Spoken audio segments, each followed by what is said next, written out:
Hello বন্ধুরা, কেমন আছেন সবাই? আশা করি আপনারা ভালো আছেন, আমরাও ভালো আছি। এখন আমরা শ্যামসুন্দর আকৃতি এসেছি কারণ আমার দিদি ভাইয়ের মৃত্যুবার্ষিকী পুজো দিতে।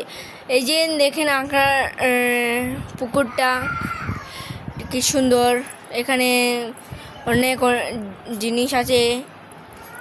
তারপর দেখেন আমরা হাঁটতে হাঁটতে এখন দেখেন আমার ছোটো ভাইটা আছে।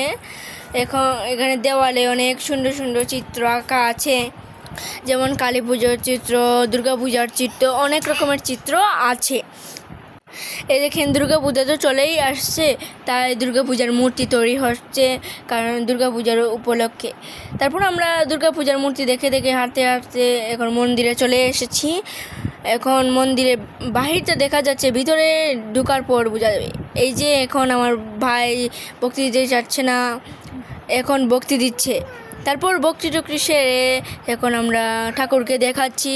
ঠাকুর এই যে গৌরনিতাই, তারা কৃষ্ণ, অনেকজন আছেন এখানে। তারপর দেখেন আমার ভাইটা অনেক দৌড়াদৌড়ি করছিল কারণ অনেক বড় জায়গা তো, তাহলে বড় জায়গা পেয়ে অনেক দৌড়াদৌড়ি করছিল। তারপর আমরা ভাই মিলে ছুটাছুটি করছিলাম। তারপর দেখেন মাসুমণি ডাকছিলেন যে ছবি তোলার জন্য। তারপর মাসুমণি দৌড়াচ্ছিলেন কারণ ছবি তোলার জন্য দুষ্টুকে ডাকছিলেন, কিন্তু সে আবার দৌড়াদৌড়ি করছিল।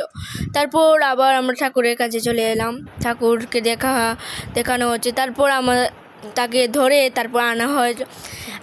আমি তো ছবি তুলে চাইছিলাম না কারণ এই যে আমাকে আম্মা চুলটি কেটে দিয়েছিলেন, আমি দূরে গিয়ে বসেছিলাম।